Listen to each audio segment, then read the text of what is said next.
is KC Sports Network, proudly presented by Emprise Bank.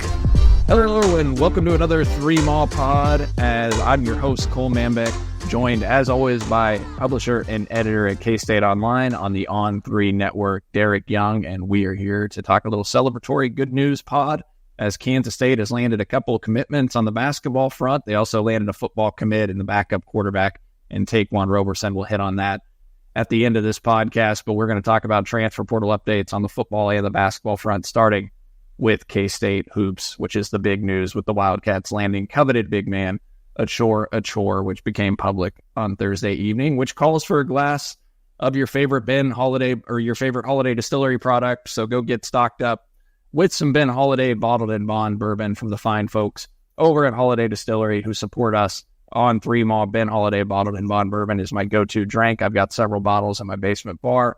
It is my my weekend go-to drink as I watch some sports and get together with friends. Neighbors love it as well. You guys will love it too. Go to your local liquor store, get some Ben Holiday bottled in bond bourbon, or you could pick up some 360 vodka, whatever your taste desires. They'll have it for you over at Holiday Distillery. DY. Big news. Wildcats land Achor Achor, transfer big man, 6'9", upperclassman transferring in from Samford, 16 points a game, nearly 6 rebounds a game, was a coveted big man who entered the portal right before that May 1st deadline. What do you make of this get and just how significant it is for the Wildcats? Significant. You needed another prolific starter to add to the mix after some of the departures that they suffered, some of the other misses. I mean, I put him on the same like pedestal, right? That they chase guys like a Khalif Battle, like Clifford Amori, those tier 1 guys. Achor Achor is a tier 1 guy. So, I mean, a significant recruiting win. I think the academic side probably was a help to K-State. There's no way around that. But still a recruiting win over the likes of Auburn, who he visited, Louisville. They got a handful of recruiting wins over Louisville at this point, to be quite honest. So that's something that they've been successful doing early on. West Virginia was in the mix and trying to get a visit. I think the same can be said of North Carolina as well, as they continue to look for a big to replace Armando Bacot. They continue to kind of come up empty. And I say big, he could probably play the 4 and the 5, obviously, and probably will at any of the schools that he would have chosen. But with the plan going forward and who Kansas State continues to chase and a skill set that he has to kind of play that stretch 4 spot, it'll depend on what Kansas State can still land. But he, I would imagine him playing the 4 more than anything at this point. That can certainly change. And to be honest, he's a good guy to put next to David Gasson. Mix and match there at the 4 and 5, or if you get another guy in the transfer portal, the same thing.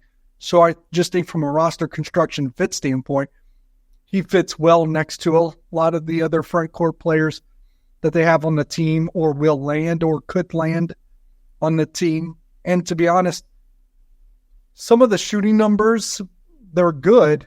You kind of get a little skeptical. Skeptical is a bad word.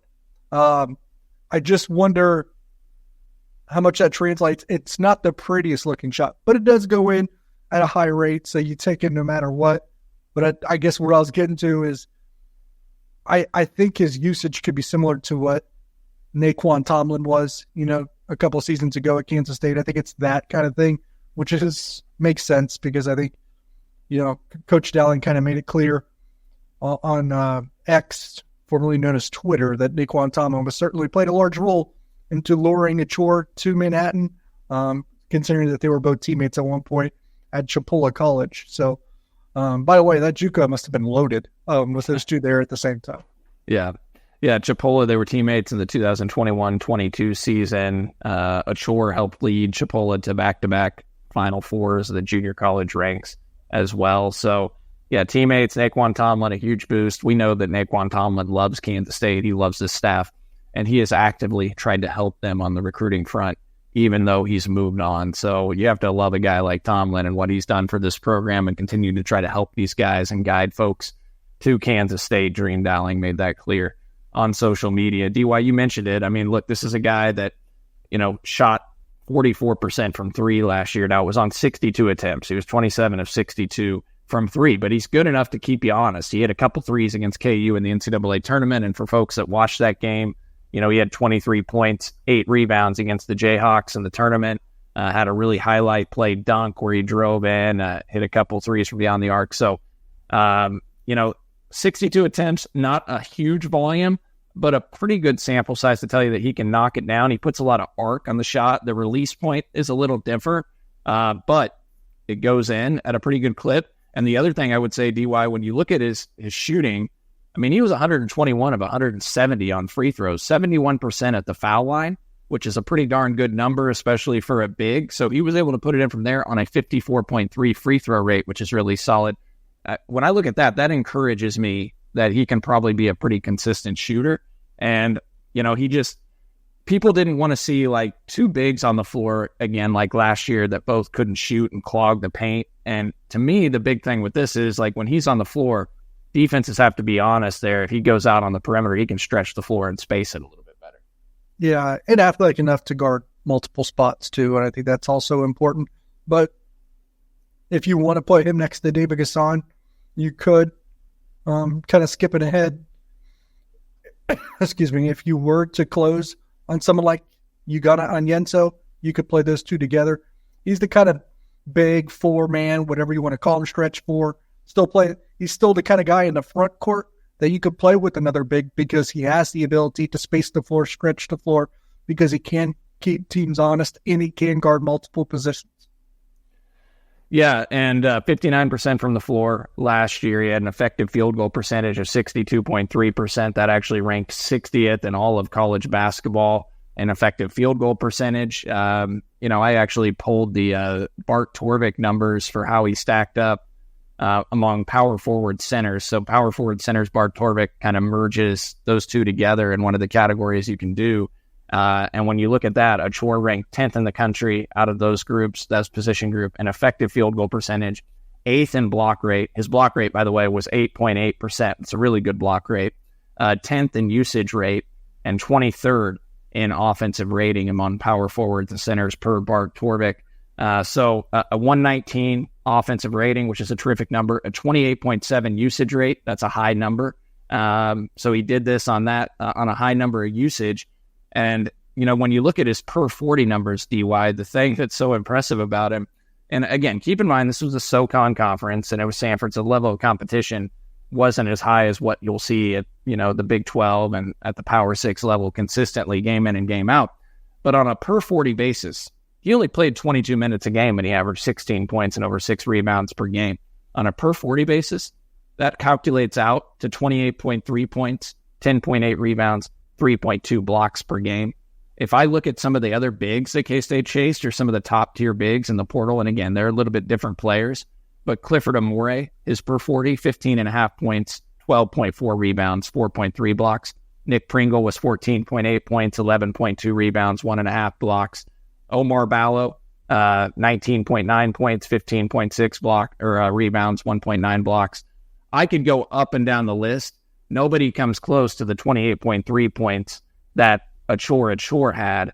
Amari Williams, 21.2. He's at Kentucky. These are high-profile guys that were in the portal that were bigs. Some of these guys K-State chased, and the Wildcats get a guy whose per 40 numbers are tremendous. And I could also look at their offensive rating as I scroll down. The 119.2 offensive rating for Achor. Clifford Amore was 103.4. Jonas Adu, another big who went to Arkansas that was coveted, 112.8. Mark Mitchell, a 4 out of Duke, 117.3. He went to Missouri.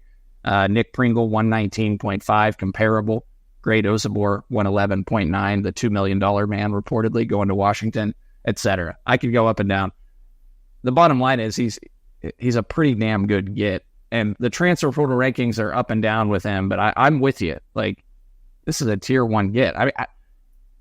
Where would you rank him out of the guys that K-State chased in the bigs? And again, I know he's a little different than a Clifford Amore, who's more of a rim protector and a true 5. But when you look at all the guys they chased, Pringle, Clifford Amore, Mikal Brown-Jones, a guy that early on committed to Ole Miss, How would you say those guys stack up? Where would he kind of be in your tier or order of preference?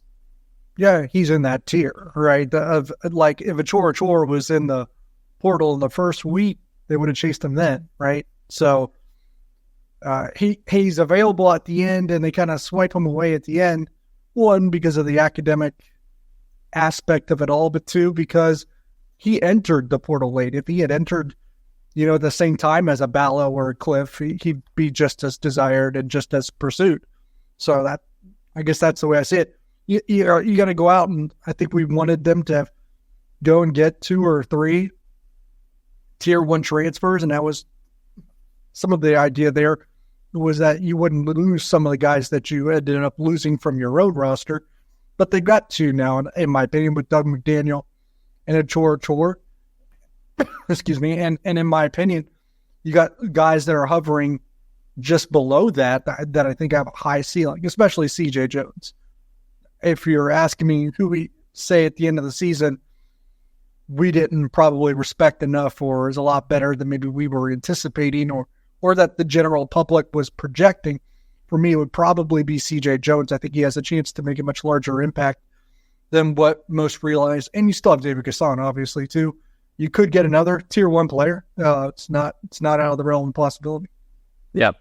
And just to also add a little bit more on some of the accolades of Achor, he scored a career-high 35 points, had 10 rebounds, at a victory over Western Carolina on January 16th. And then during the Southern Conference tournament, he helped number 1 seed Samford beat number 8 Mercer, number 5 seed Furman, and number 7 Eastern Tennessee State in the conference championship game that led to the NCAA tournament berth. Keep in mind, Samford won 29 games this year, was a 13 seed in the tournament, and gave KU all it wanted in the opening round game. He had 28 points, 14 rebounds, and 3 blocks on 12 of 15 shooting in the 84-77 semifinal win over Furman in the conference tourney, and then followed that up with 25 points, 9 rebounds, 4 blocks on 7 of 9 shooting in the conference championship game against Eastern Tennessee State. So phenomenal numbers, a guy that can really be dynamic on the offensive end. And I mentioned his block rate is really solid. He can defend, he can switch and guard guys.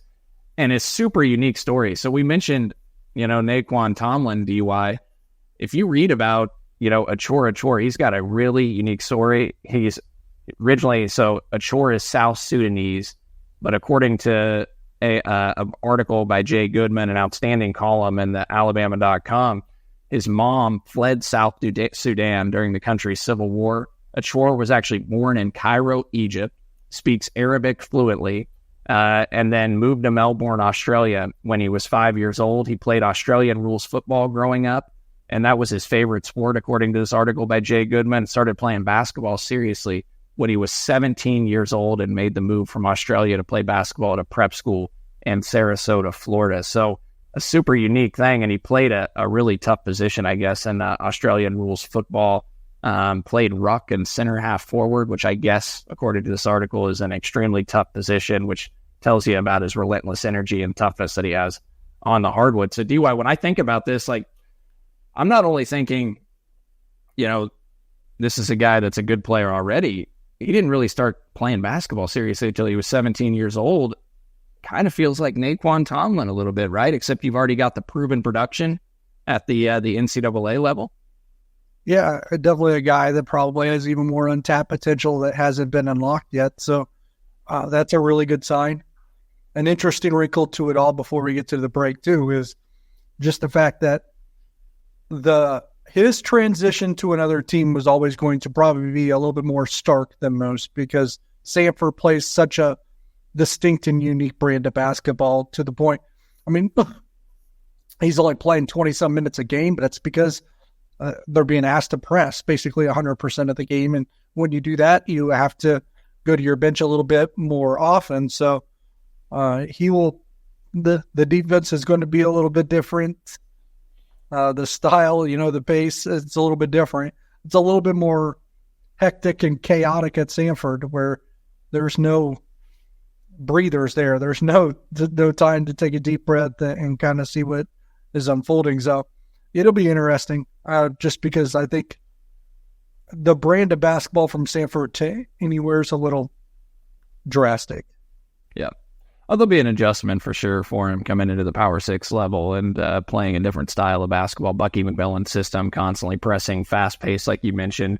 People were asking why he only played 22 minutes a game. It's because they played like 10, 11 guys, a ton of minutes, and constantly were doing hockey line rotations or substitutions. So, yeah, well, speaking of taking a breather, we'll take a breather right now as we go to break. But first, as always, we have to tell you about our friends over at homefieldapparel.com. Go get over to Homefield Apparel and check out all the K-State gear that they've got. Over 50 K-State items. They did their newest drop about a month, 6 weeks ago.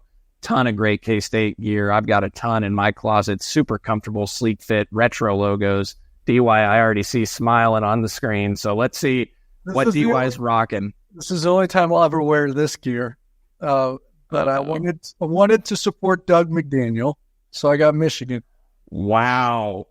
Folks, you know, DY is rocking a home field Michigan shirt, which gets to the next point. They've got over 100 different colleges to choose from. I think DY might own all 100 colleges at this point. I continue to be impressed with the collection of home field apparel gear that DY has in his closet. And folks, you guys know this.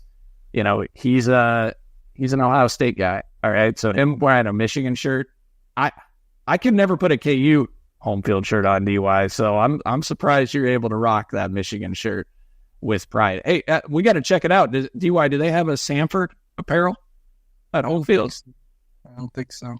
We're gonna have to go check that out. If they do, I bet you see DY rocking it in favor of Achor Achor at some point down the road. DY might have to. He's already got a Kentucky shirt, so if they get Uganda Onienzo, we're gonna talk about when we get back from break. DY might rock that Kentucky home field apparel shirt as well. We've got you covered. Discount code 3MAW23 when you go to checkout. Go to homefieldapparel.com. Check out all their K-State gear and the 100-plus colleges that DY apparently has every shirt from. Go to homefieldapparel.com, 3MAW23 when you discount code 15% off with that 3MAW23 code. We'll be back to talk more K-State hoops and a little football reportal updates when we come back. We appreciate you supporting KC Sports Network by listening to our podcast. You have helped us become the highest-ranked Chiefs podcast network in 2022 and 2023. And don't forget about our daily Substack newsletter, the best written analysis you can find on the Chiefs straight to your inbox every day. kcsn.substack.com. Okay, DY, before we talk Uganda Onienzo, we have to talk about the junior college commitment that K-State got from Ellsworth Community College in Iowa, and I am going to butcher this, but I'm going to use our friend Mitch Fortner and look at his Twitter profile as he had the junior college coach of Moby's from Ellsworth on the show yesterday on K-Man. All right, it's pronounced Chimobi Ikegwuruka. Chimobi Ikegwuruka. Kansas State lands a 6'6" forward, 7'1" wingspan. Another unique story, originally from Ireland. Started playing basketball when he was around 13, 14 years old. He was a Division II junior college All-American. So the folks that don't know, there's a Division I level, a Division II level. Division II is a lower tier level in the junior college ranks. He averaged over 19 points and over 10 rebounds per game. Super athletic. You can see a lot of tools there that he's got in his tool chest. DY, what do you make of this addition, and how do you break down how he fits with this team? Yeah, I think offensively, certainly a project, right? A 6'6" wing that's got some upside to him, as a little bit raw. I mean, I'm guessing he's more of a project on the offensive end, just because in the highlights you don't really get a whiff of anything like of a super skilled nature, right? And so in terms of someone that is constantly putting the ball on the floor and attacking the rim, or someone that's shooting from the outside at a regular clip, most of it was predicated on, I'm stronger than you, I'm more explosive than you, and I'm going to dunk on you, which I didn't mind. I think Parker Reeves, a guy that, does some freelance work at the Manhattan Mercury, I want to say it's like that, talked about, maybe a good comp as someone else that was kind of entered college basketball with that kind of upside, but also raw, OG Anunoby. I don't mind that, but to be honest, just because of what we saw this past year, I think of Buddy Rich a little bit too, just because we don't know how skilled Buddy Rich is in terms of being able to put the ball on the floor, in terms of being able to shoot it at a regular clip, but we know he's an explosive electrifying athlete that can dunk on people. And from the clips that are available on Chimobi Ikegwuruka, that seems similar. We just know that he's an explosive athlete that can really dunk. Now, if those other offensive skills are enhanced and refined and developed over time, then I think you got a really good basketball player, almost a football player, a really good basketball player. And judging by his athleticism, the twitch, the length, the explosiveness, 6'6", playing on the wing, I would anticipate him, if he was able to contribute early. I don't know if he is or not, but if he was able to, it's because I imagine his defensive upside, he can probably get close to that a lot sooner. Agree. Look, I get their skepticism around landing junior college players in today's era and how good they can be, but I think we also just talked about Naquan Tomlin, right? And Achor Achor, who came from junior college. And I know Naquan Tomlin, different type of player, and was on like top 10 lists of the top JUCO rankings in the country.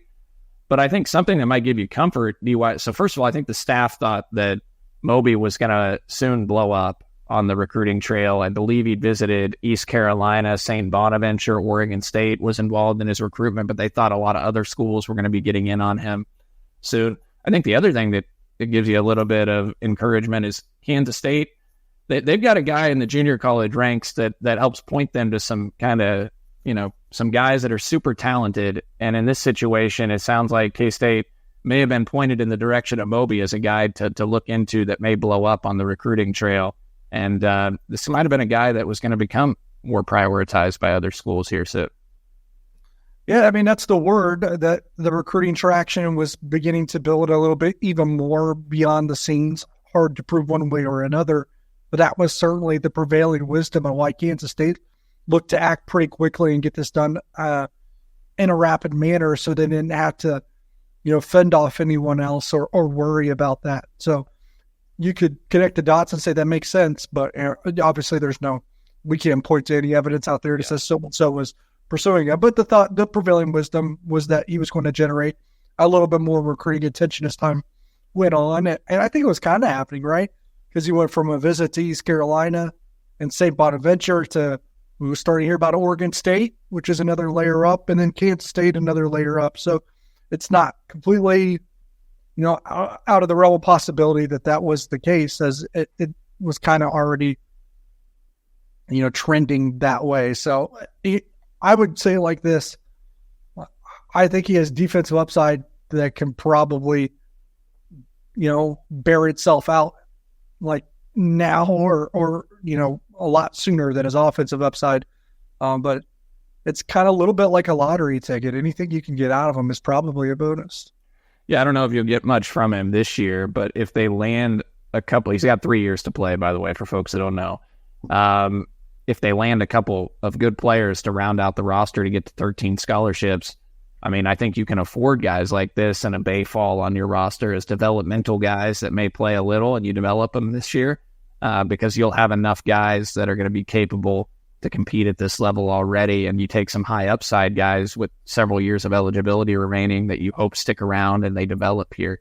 So I like the addition, especially presuming they get a couple of good players to round out the roster, which brings us next to Ugana Onienzo, near 7-foot big man transfer out of Kentucky, was a top 35 recruit coming out of high school a couple of years ago. He's a sophomore at Kentucky this year, averaged a little under 4 points per game, but had a block rate of 15.4%. For those that don't know, Clifford Amore's block rate, who is considered one of the best rim protectors in basketball, was a 12.9% block rate. So this is a big-time rim protector, and I think he's got some offensive upside to his game. Can even shoot it a little bit. He was invited to the G League camp combine invite through the NBA. He did not get invited on to proceed on to the NBA combine. He's been doing some pro day workouts, but Jamie Shaw of On3 reported, I think it was this morning, DY, on Friday morning, that he thinks this is a recruiting battle that's going to come down to Kansas State and North Carolina. What do you make of this one? Yeah, and full transparency, that's something that me and you both heard even a few days ago. So that checks out. And that was kind of in the face of the original On3 report at one point. They kind of omitted Kansas State as a perceived threat. So this one is kind of fast and furious now, too, that he has the NBA process kind of shuffled away and is now focusing on his college recruitment. Again, I would agree, Kansas State or North Carolina. The Alabama, Louisville kind of lingering. I think Alabama's probably out after landing Clifford Amore. Louisville, kind of like in the same way with the Achor Achor. You heard a lot about them early on, and then they've kind of faded a bit. So I do think it's K-State and North Carolina, but I'll be honest, the most consistently mentioned school for them has been North Carolina. The reports haven't always been consistent, and sometimes even a little bit conflicting about where K-State is at in this one. I fully believe that they're in it. I just believe that a lot of times in these sort of processes, when some reports are different from one another, you kind of find that overlap or consistent school. And for this one, it has been North Carolina. So I would lean towards them being the favorite. I don't think he's visiting me in Manhattan this weekend. So, connecting the dots, I start to think, he might be visiting Chapel Hill this weekend. I think there's actually been some buzz or rumors about that. And if that's the case, I think they would be hard to beat. But, this is a winnable recruitment, even if I do believe that. I believe he had his pro day workout for some teams on Thursday this week, and he's been focused on the NBA draft to date, or that process, and hasn't visited any schools that I'm aware of. A kind of bizarre recruitment, because I think it came out a week or so ago that his top 5 or 6 schools, actually it was earlier this week, included some of the schools you rattled off: Louisville, North Carolina, Alabama, and some others. And K-State wasn't even listed. But K-State, operating kind of in the shadows, was actually very seriously interested in him and has genuine interest from Onyenso. I don't know, DY, it almost feels better that the staff operates more, in a better... Look, I think they recruit pretty well, but it almost seems like they're better when nobody knows what they're doing behind the scenes and it's not publicly out there. Would you agree? There's certainly evidence that would point to that. Excuse me. So, some of the stuff like that, I just kind of consider to be a little bit circumstantial, just coincidence too. Yeah. I mean, I think there's probably every coach would probably subscribe to that theory. I just think it's probably a little overplayed. Just like I think the timing of a visit is a little overplayed as well, just because, you get the first one, you lock them down, it's great. But if you get the first one, you don't, then you feel like you're screwed. So, you know what I mean? It's all dependent on, I don't think 1 + 1 = 2 in recruiting a lot of times. And I don't think what applies to one recruit applies to another. So that's why some of the stuff I think is just coincidence. And now Onyenso, if K-State does potentially get him, he would play the 5 for the Wildcats. Achor is probably a 4 then, but it could also play the 5 and create mismatches. And David Gasson also can play the 4 and 5 and rotate in for either one of those guys or start, and one of those guys comes off the bench. Who knows? But, big time rim protector with some offensive upside. Hopefully Kansas State can get him in for a visit. But DY, correct me if I'm wrong, there is a dead period that starts on Monday. Is that right? So a 10-day or so. I'd have to look it up. I think it was someone else that was kind of conveying that to us, and I actually forgot that would be the case and that we would run up against another one. So I'm not totally sure. I think there's one in the near future. It might be Monday. If not, probably around Monday.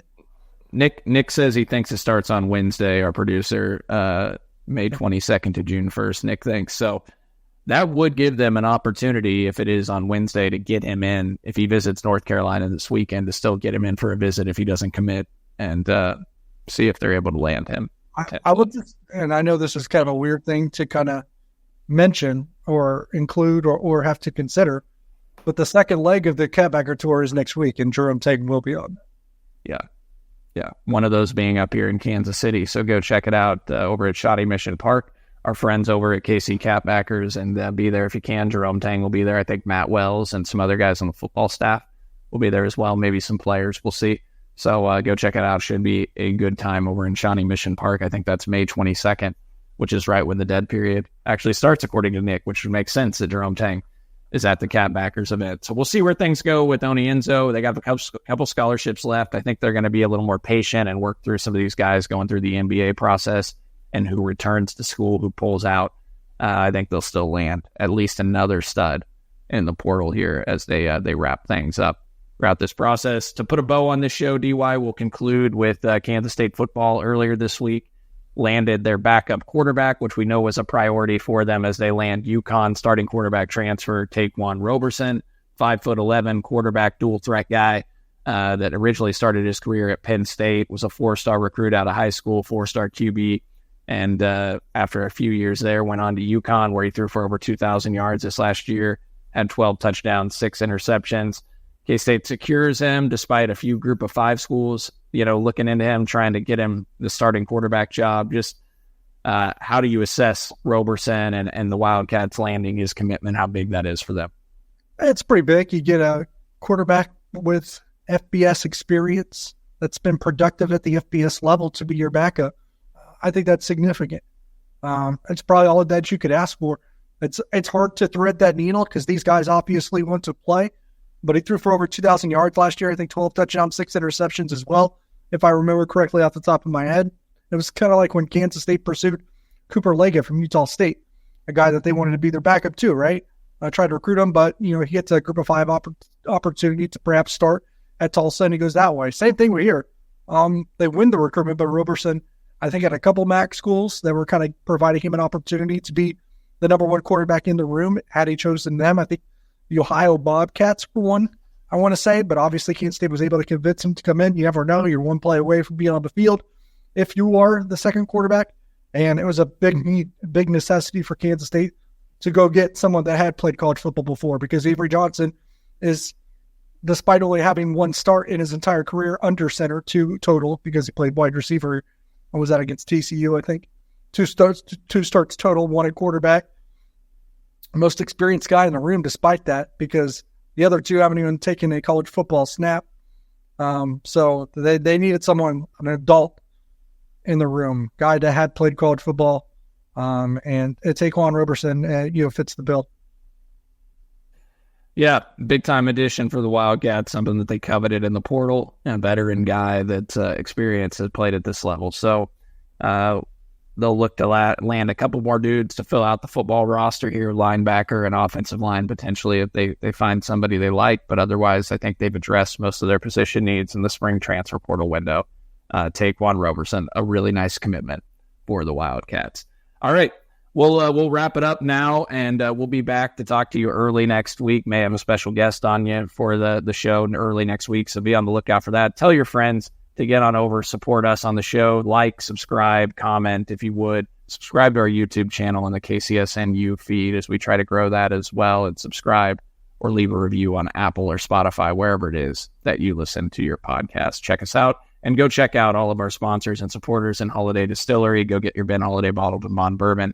And go to homefieldapparel.com. Again, 3mall23, score 15% off when you go to check out on some great K-State gear over at homefieldapparel.com.